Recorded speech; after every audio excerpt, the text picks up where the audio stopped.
إن الحمد لله نحمده ونستعينه ونستغفره ونعوذ بالله من شرور أنفسنا ومن سيئات أعمالنا من يهده الله فلا مضل له ومن يضلل فلا هادي له وأشهد أن لا إله إلا الله وحده لا شريك له وأشهد أن محمدا عبده ورسوله يا أيها الذين آمنوا اتقوا الله حق تقاته ولا تموتن إلا وأنتم مسلمون يا أيها الناس اتقوا ربكم الذي خلقكم من نفس واحدة وخلق منها زوجها وبث منهما رجالا كثيرا ونساء واتقوا الله الذي تساءلون به والأرحام إن الله كان عليكم رقيبا يا أيها الذين آمنوا اتقوا الله وقولوا قولا سديدا يصلح لكم أعمالكم ويغفر لكم ذنوبكم ومن يطع الله ورسوله فقد فاز فوزا عظيما وإن خير الكلام كلام الله وخير الهدي هدي محمد صلى الله عليه وسلم وإن شر الأمور محدثاتها وكل محدثة بدعة وكل بدعة ضلالة وكل ضلالة في النار.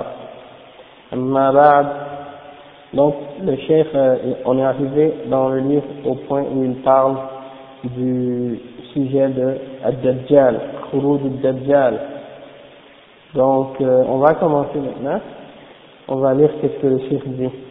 Il dit Al-Masih Ad-Dajjal wal-Fatim al-Kazzab Masih Ad-Dalala na'udhu billahi min fitnatih فقد أنذرت به الأنبياء عليهم الصلاة والسلام أقوامهم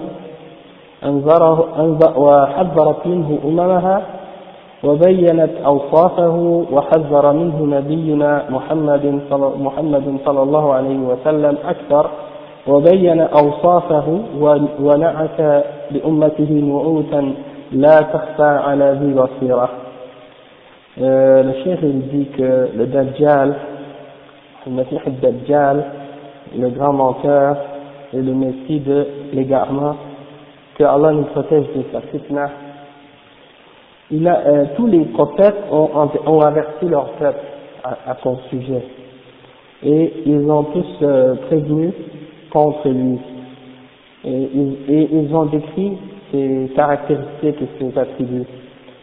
Mais le prophète Mohammed sallallahu alayhi wa sallam l'a décrit de façon encore plus détaillée et de façon encore plus précise parce que c'est sa umma c'est les gens de la fin de sa umma qui vont avoir affaire avec sa fitna plus que les autres prophètes qui étaient là avant. Le prophète Mohammed sallallahu alayhi wa sallam nous a donné ces descriptions de façon claire pour que toute personne soit capable parmi les musulmans de le démasquer ou de savoir qui il est lorsqu'il va sortir. Le cheikh dit وفي الترمذي أنه يخرج من خراسان. Donc il y a un hadith rapporté par l'imam al-Tirmidhi qui dit qu'il va sortir vers la région de Khurasan. Et Khurasan c'est dans je pense que c'est dans les régions proches de l'Iran, dans le coin le nord de l'Iran, si je ne me trompe pas, c'est dans ce coin-là. الشيخ المعتنى النص حديث كذي وفي صحيح مسلم عن أنس رضي الله عنه مرفوعا يتبع الدجال من اليهود من يهود أصفهان 70,000 عليهم الطيالسة. Donc le prophète sallallahu alayhi wa sallam a dit que parmi les gens qui vont suivre le Dajjal il y aura 70,000 juifs de la région de Asfahan. Et Asfahan c'est une région aussi en Irak. Donc ça c'est un autre hadith qui explique que ces gens-là vont suivre le Dajjal. Et le cheikh a mentionné ces deux hadiths-là, puis il en mentionne quelques autres, sauf que j'en ai pris d'autres en note de Sahih al-Bukhari et d'autres textes de référence. Pour ça je les ai pris en note, je vais en mentionner quelques-uns.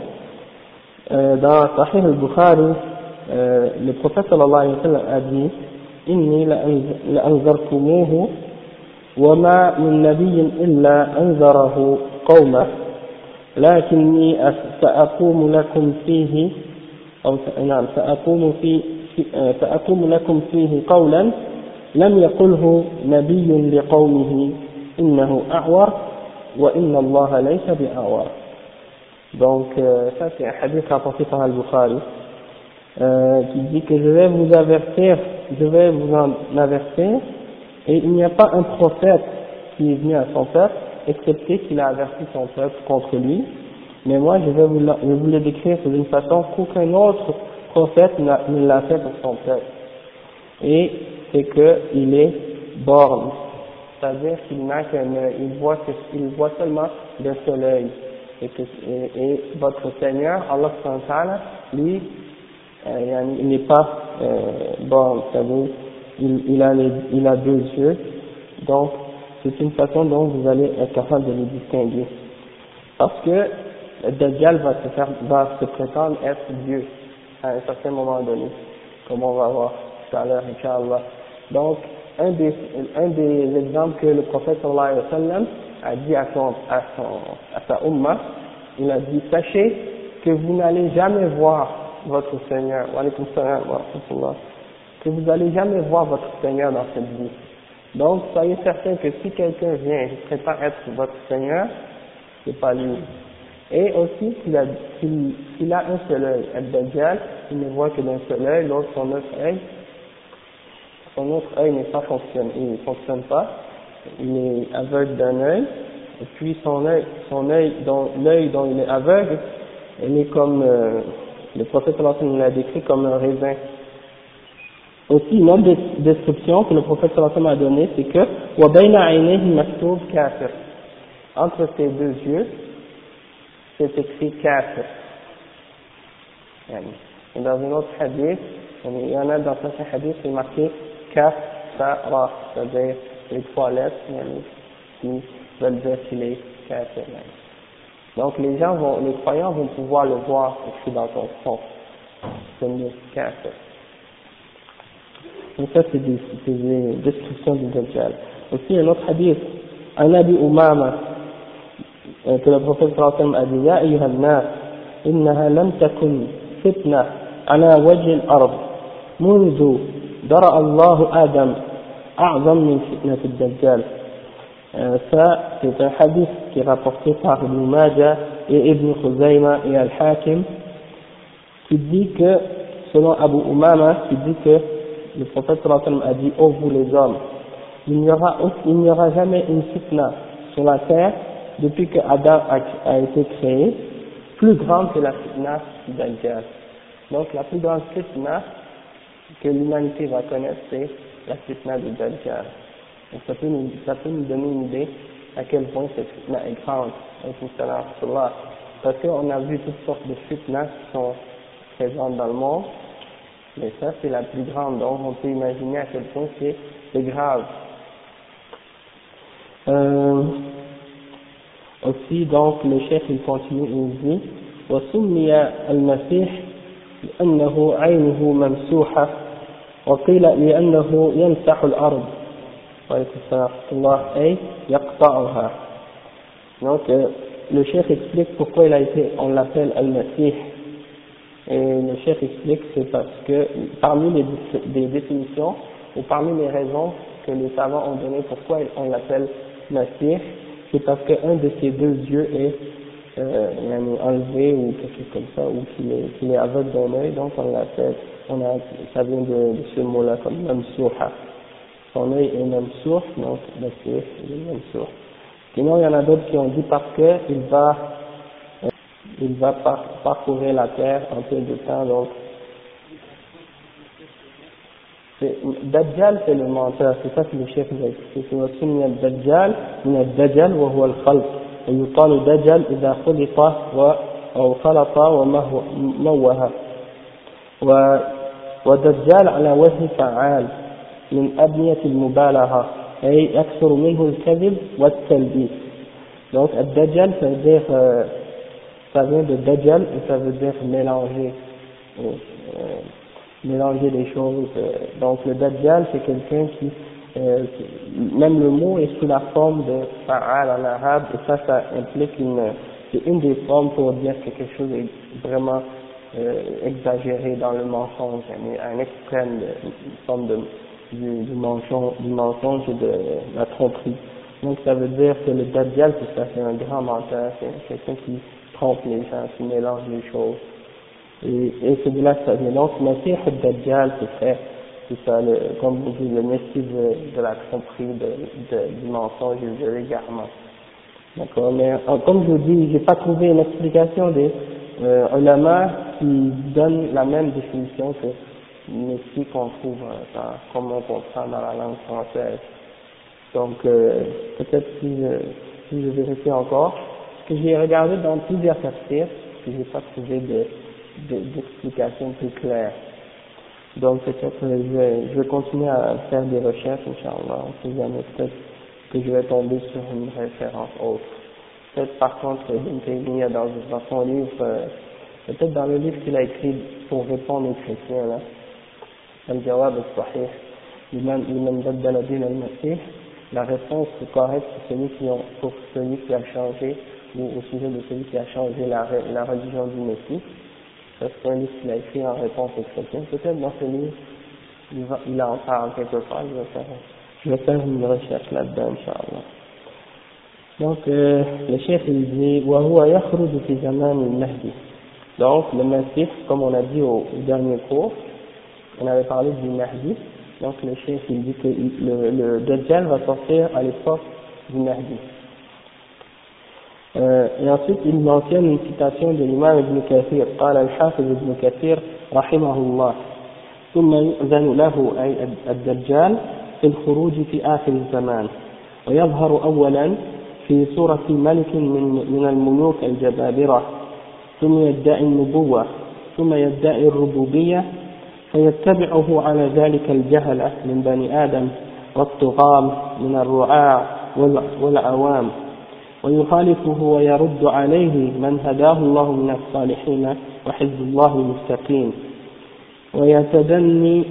يتدنى فيأخذ البلاد بلدا وحصنا حصنا وإقليما إقليما وكورة كورة ولا يبقى بلد من البلدان إلا وطأه بخيله ورجله غير مكة والمدينة. Donc, le Hafiz ibn Kathir dit que par la suite, il lui sera permis, c'est-à-dire au Dajjal, Allah va lui donner la permission de sortir vers la fin des temps.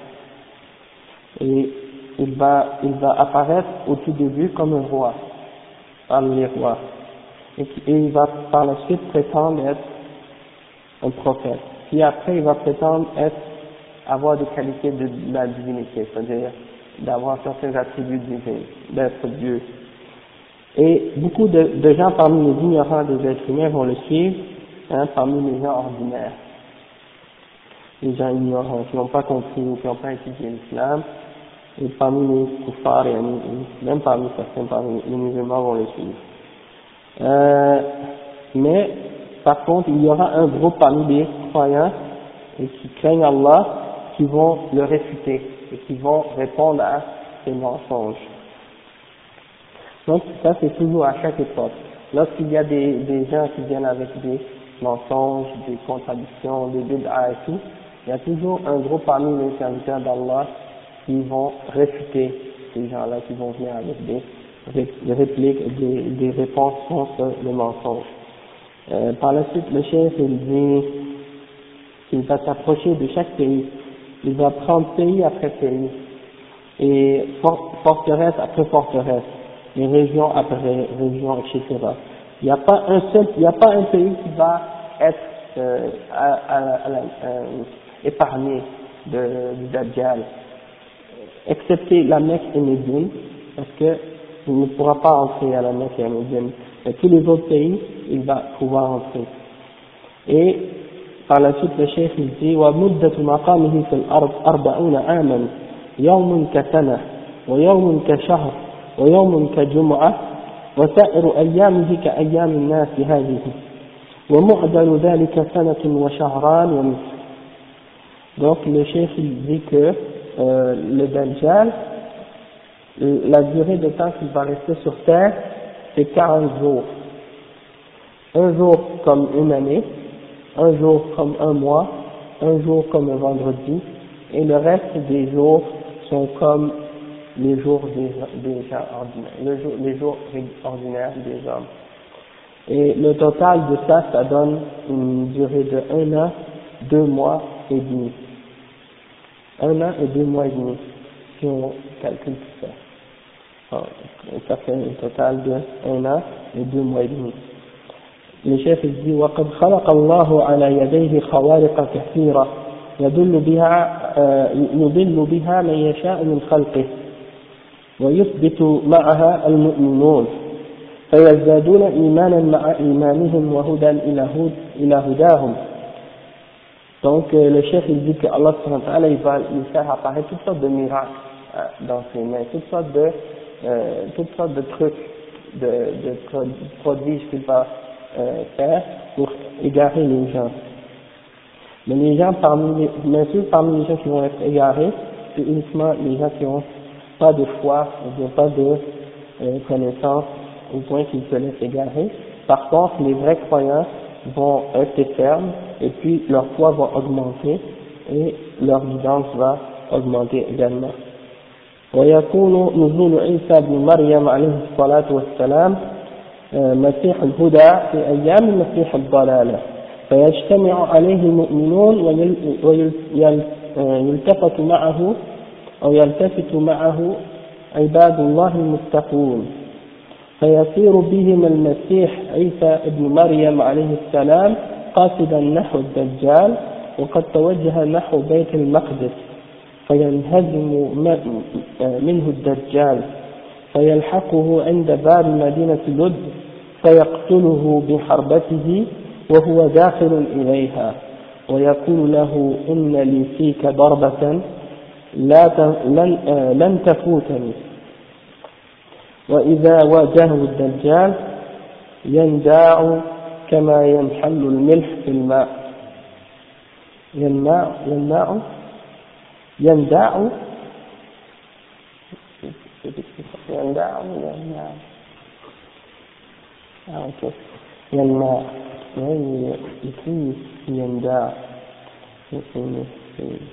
Ok. Donc, qu'est-ce que ça dit ici? Le chef dit que Isa ibn Maryam, alayhi salam, c'est le récit de la guidance. Il va apparaître durant les postes de Isa. Isa va apparaître durant les temps, en même temps que le Messie al-Dajjal va être là. Et les croyants vont se mettre autour de lui, c'est-à-dire vont se rassembler autour de Isa, c'est-à-dire autour de Jésus. Et c'est-à-dire les croyants vont se rassembler autour de lui et ils vont partir pour aller affronter Isa ibn Maryam. Ils vont partir avec Isa pour aller affronter le Dajjal, alors que le Dajjal se dirige vers Beit al-Maqdis, en Palestine. Le Dajjal se dirige vers la Palestine. Donc, Jésus avec les croyants vont partir pour aller le combattre. Et le Dajjal va être pris au piège par les croyants. Donc le Dajjal va être pris par les croyants, il va être forcé de se réfugier vers Madinat Lud, vers la porte de la ville qui s'appelle Lud. Et là, c'est à cet endroit-là que Jésus va le tuer d'un coup de lance. Et il va dire au Dajjal, moi j'ai un coup à te donner et je ne peux pas te manquer de ce coup. Hein? Oui. Donc là, qu'est-ce qui va arriver ici? C'est que Isa, il va dire au Dajjal, je vais te donner un coup, je ne vais pas te manquer, c'est ça que ça veut dire. Donc, il va arriver face à face avec le Dajjal, et puis il va le tuer avec sa lance.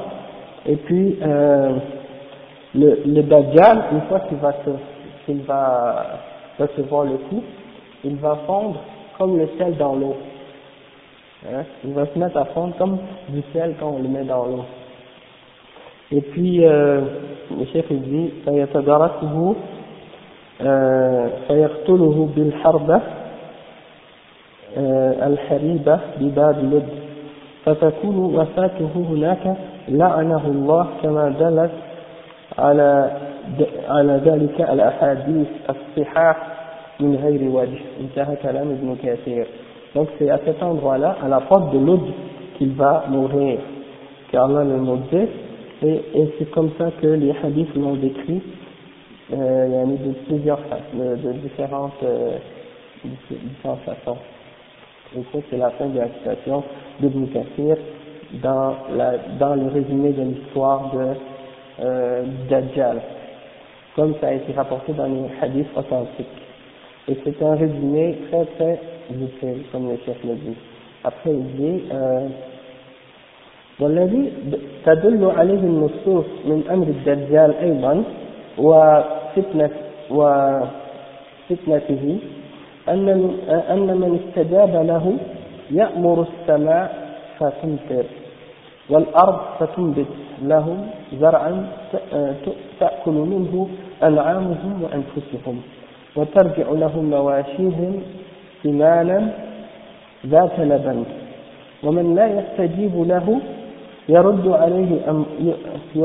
عليه أمره فتصيبه السنة والجدب والقحط والقلة وموت الأنعام ونقص الأموال والأنفس والثمرات وأنه تتبعه كنوز الأرض كيعاسيب النحل وأنه يقتل شابا ثم يحييه. نعم. Donc ça c'est une explication aussi de la fitna du Dajjal, qu'est-ce qu'il va amener de test pour les humains. Et ça c'est un grand test, c'est que il dit que les textes du Coran et de la Sunna, ou les textes de la Sunna en particulier, surtout dans ce cas-là, prouvent que le Dajjal amène avec lui une grande fitna. La fitna du Dajjal, comment elle est grave sa fitna. En fait, il y a des hadiths qui expliquent dans lesquels le prophète sallallahu alayhi wa sallam a expliqué que le Dajjal, il a un paradis et il a un enfer avec lui. Il a un enfer et un paradis avec lui. Et il a dit, son paradis c'est un enfer et son enfer c'est un paradis. Son feu est un eau et son eau est un feu. Donc s'il t'offre l'eau sans le feu, s'il t'offre son paradis sans son enfer, parce que sérieusement c'est le contraire, tout ce qu'il amène de bon c'est mauvais, c'est le mal, hein? C'est pour ça que Allah lui permet de faire certaines choses vraiment étonnantes, comme par exemple quand il arrive quelque part, il décide de faire pleuvoir le ciel s'il veut et de faire pousser les légumes, les fruits ou les arbres et de les faire fleurir, et donc ceux qui acceptent son appel, eh bien il leur fait pousser les plantes et les fruits et tout, et il leur fait tomber la pluie, et il fait nourrir leurs animaux et tout ça. Donc leurs animaux sont bien remplis de viande, puis beaucoup de lait et tout ça, donc ils ont beaucoup de richesses, ok. Et ceux qui refusent d'accepter son appel, eh bien, ils sont pris par des sécheresses, par des on appelle des famines, et la mort de leurs animaux, de leurs troupeaux et tout ça, et une perte de leur argent, un déficit économique, j'utilise les termes modernes là, leur économie tombe à zéro, qu'on appelle la récession là. Ça, c'est ça qui arrive. Et oui, les croyants qui vont refuser, c'est ça qui va leur arriver. Vous imaginez la situation de ces gens, des gens d'aujourd'hui là, qui, une fois il y a un journaliste allemand qui est allé voir Cheikh Moukbil au Yémen, et les journalistes allemands lui demandent quand est-ce que vous pensez que vous allez faire le djihad et je sais pas quoi. Il a dit, quand est-ce qu'on va être prêt pour faire le djihad? Il a dit, c'est quand les Américains vont nous bloquer le sucre, et puis que les musulmans vont rester ils ne vont pas commencer à crier, oh je dis je ne dis pas bien peut-être. Non, parce que, qu'est-ce qui arrive, c'est que quand les musulmans ont une disette ou un problème ou un embargo, les kuffars, on va dire, ils vont faire un embargo aux musulmans, ils vont dire bon, on vous donne plus de rien, les musulmans ils se retournent en révolte contre le gouvernement, tu vois. Donc c'est comme une manipulation, une sorte de moyen qu'ils utilisent. Le jour qu'ils vont arrêter de se révolter contre les dirigeants, qu'ils vont rester avec leurs dirigeants, même si on leur donne pas tout ce qu'ils ont besoin, mais qu'ils sont patients, qu'ils endurent et qu'ils comprennent la raison de ça, et qu'ils suivent le Coran et la Sunna, alors c'est à ce moment-là qu'ils seront prêts. C'est juste comme un exemple qu'il a donné. Mais là, on voit que le Dajjal, il va arriver, il va dire aux gens, écoutez, si vous m'acceptez, là, si vous me suivez, je vous donne tout. Le ciel va pleuvoir, les animaux vont être nourris, tout ça, vous allez avoir la richesse et tout. Mais si vous m'acceptez pas, ben là, voici ce qui va vous arriver.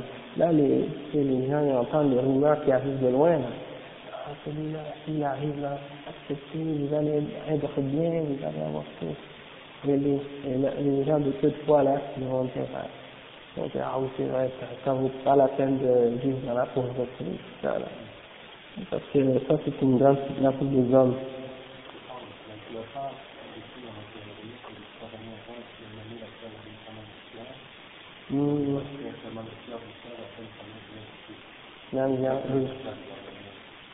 Oui, j'ai entendu, j'ai lu ça dans un autre hadith, dans un autre livre, c'est le livre de Omar al-Afqar, dans je pense il y a deux livres qu'il a fait sur les signes du jugement dernier, un sur les grands signes et un sur les petits signes. Il est beaucoup plus détaillé que celui-là. Celui-là, c'est juste, le chef il veut juste donner une aperçu globale du sujet, c'est ça qu'il n'en parle pas en détail. Mais je pense qu'il y a beaucoup d'autres détails. Moi-même, j'étais surpris de voir que le chef ne rentre pas dans beaucoup de détails, mais c'est parce que je pense qu'il veut juste qu'on ait une idée globale de qu'est-ce que c'est le Dajjal, qu'est-ce que c'est les signes, parce que le sujet, le livre, c'est un sujet général. Il faut expliquer la aqidah de Ahl-Sunnah wal Jama'a. Ça, c'est ne rentre pas dans les détails complètement. Donc là, on était rendu à quel point? On était rendu au point où le chef a mentionné qu'il y a un jeune qui va venir et il va le tuer et puis il va le faire revivre. Et c'est ça l'exemple que Hassan a mentionné tout à l'heure.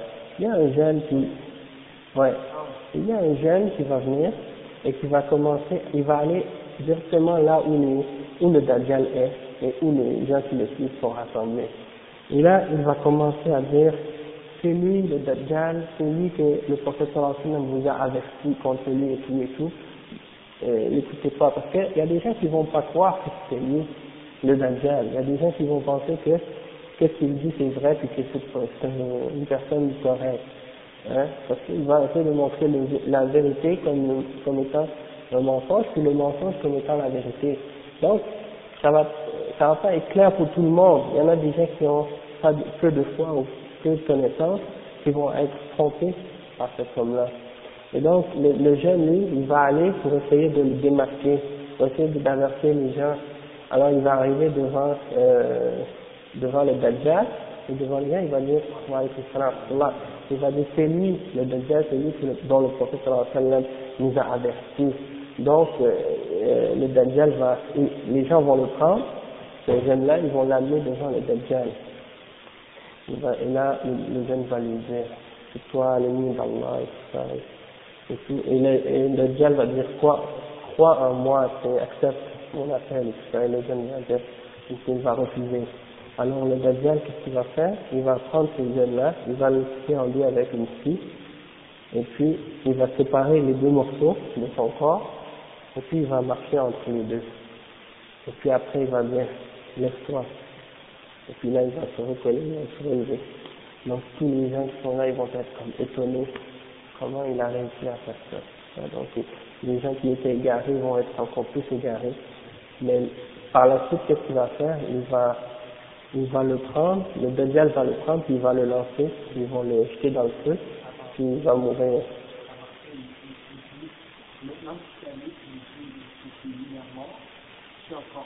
Oui, exactement, oui, c'est ça. Exactement, là.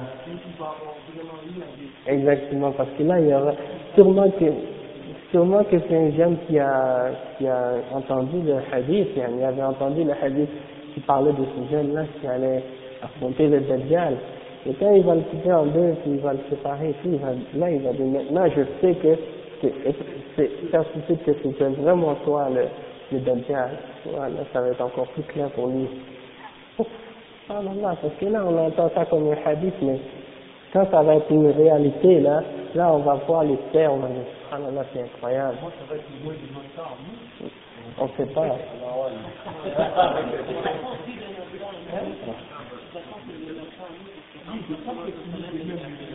Comme les deux, ouais. Nous, on est dans le fin. Exactement, nous, on est dans la fin déjà, là.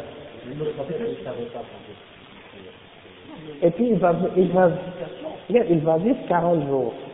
Un jour comme un an, un jour comme un mois, un jour comme un vendredi, et puis le reste des jours comme les jours ordinaires.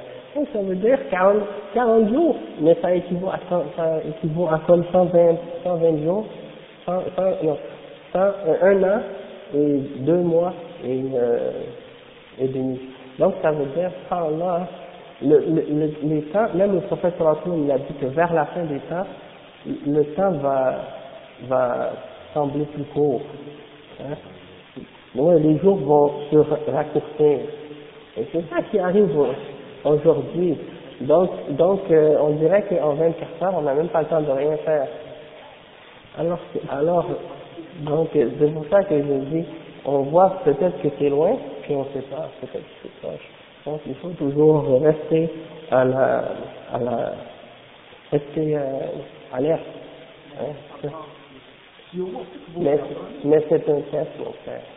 Ça, déjà, c'est Allah qui l'a créé, le Dajjal. Et c'est Allah qui lui a donné ce pouvoir. Donc, ça veut dire, non. Et c'est ça que le chef, il mentionne, justement. Non.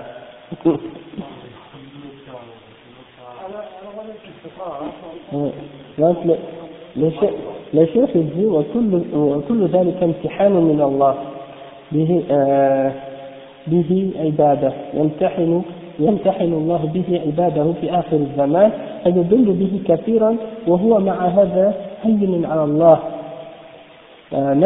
ناقص ظاهر النقص والفجور والظلم وإن كان معه ما معه من الخوارق مكتوب بين عينيه كافر وما يجريه على يديه محنة من الله لعباده وهي محنة خطيرة لا ينجو منها إلا أهل الإيمان واليقين. Donc exactement comme le frère Hassan disait que tout ça c'est un test par lequel Allah teste ses serviteurs vers la fin du temps et il va égarer beaucoup de gens à cause de lui, à cause du Dajjal. Mais parfois, malgré ça, le Dajjal reste quand même une créature maîtrisée d'Allah qui est inférieure et puis qui est pervers, une personne perverse et corrompue et injuste.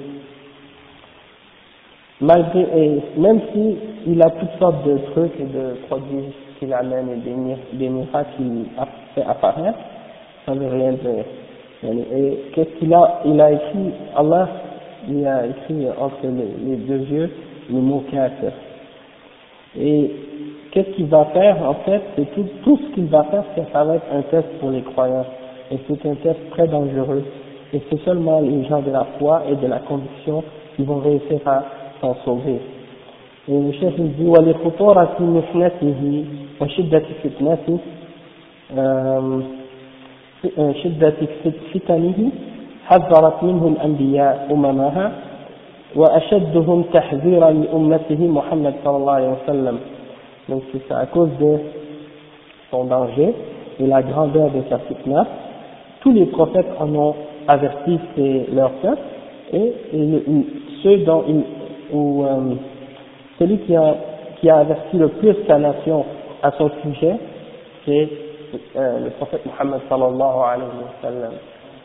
Donc, وعن أبي عبيدة ابن الجراح رضي الله عنه قال سمعت رسول الله صلى الله عليه وسلم يقول إنه لم يكن نبي بعد نوح إلا وقد أنذر الدجال قومه.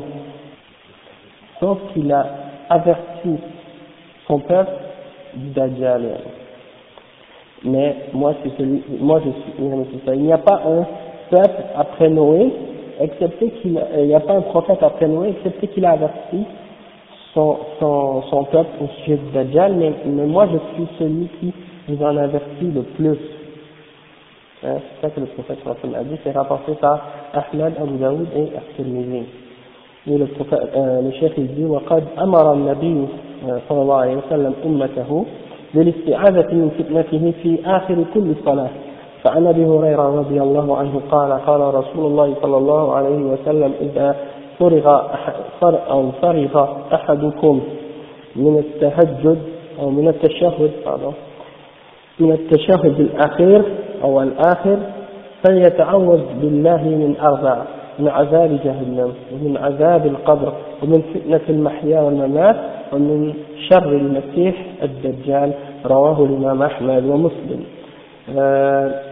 Donc le cheikh il mentionne que le prophète sallallahu alayhi wa sallam a enseigné à sa umma de chercher le refuge à Allah subhanahu wa ta'ala contre 4 choses. Et ça c'est un hadith rapporté par selon Abu Huraira, rapporté par l'imam Ahmad et rapporté par l'imam Muslim aussi.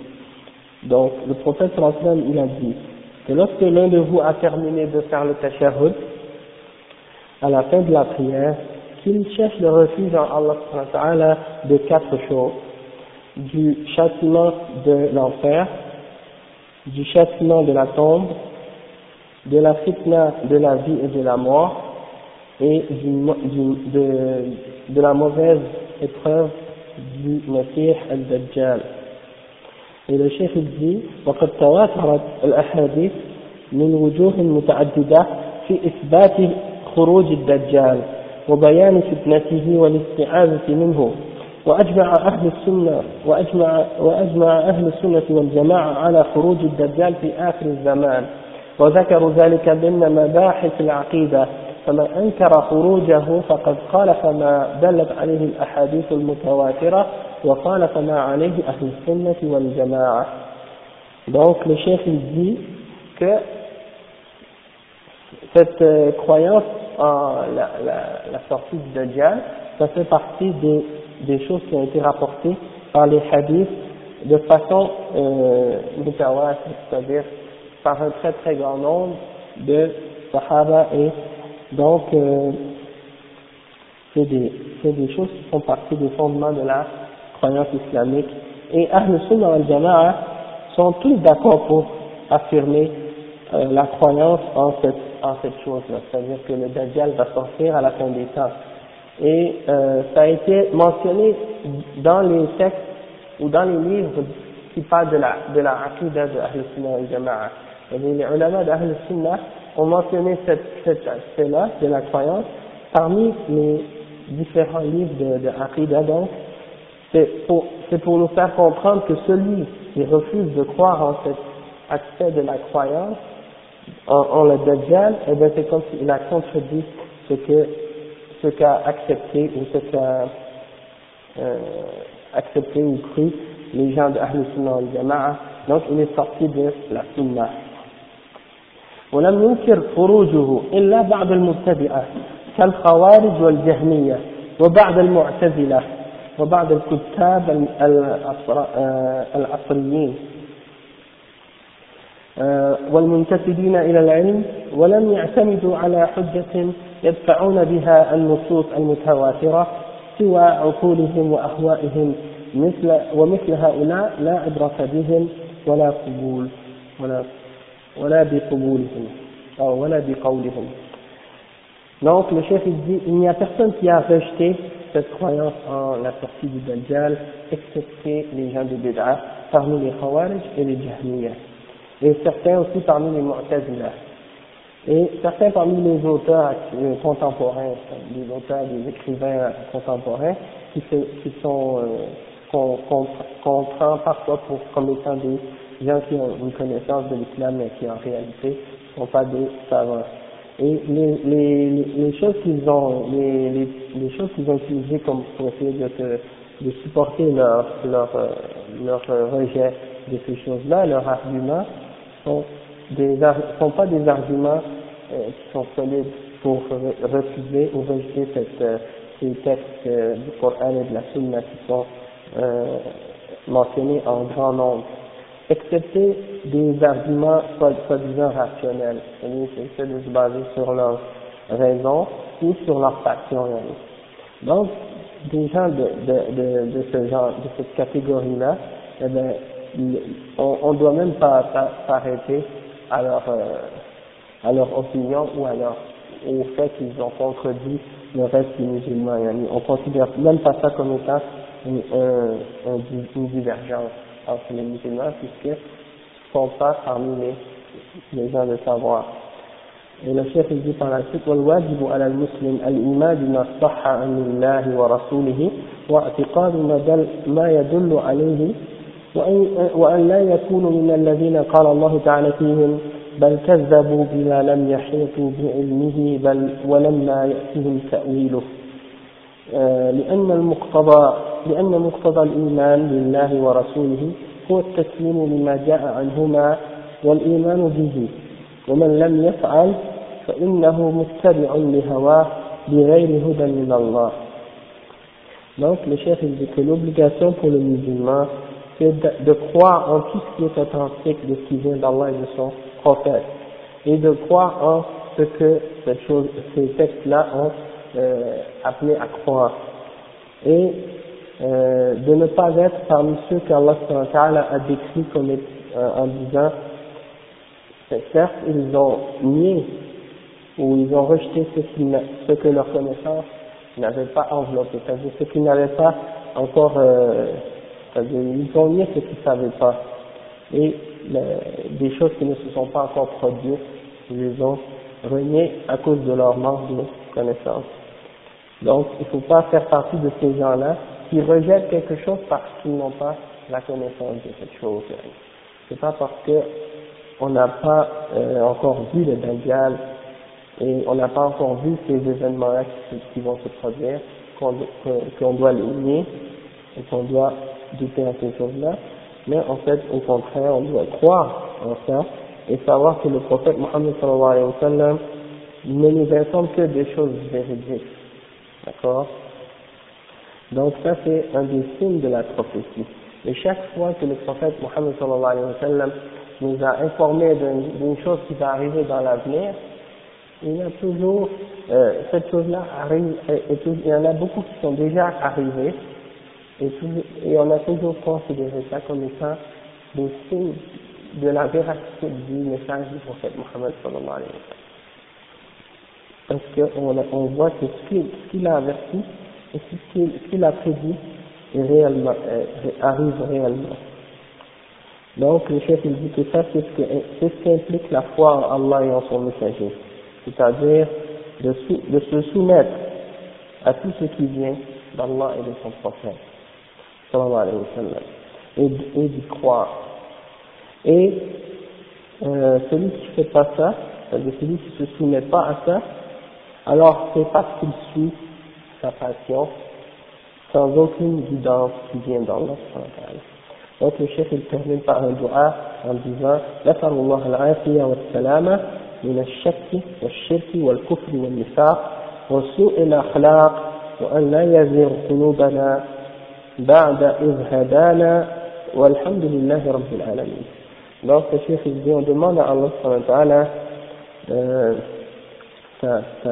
son pardon et de nous épargner de tous les doutes et de toutes les formes de shirk et de kufr et d'hypocrisie et de mauvais comportements, et on lui demande de ne pas dévier nos cœurs après qu'il nous a guidés.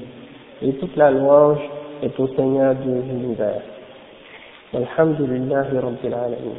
Donc ça c'est la fin du point au sujet de Al-Masih al-Dajjal. Et la semaine prochaine, Inch'Allah, dimanche prochain, on va parler on va parler de la descente de Isa ibn Maryam alayhi salam.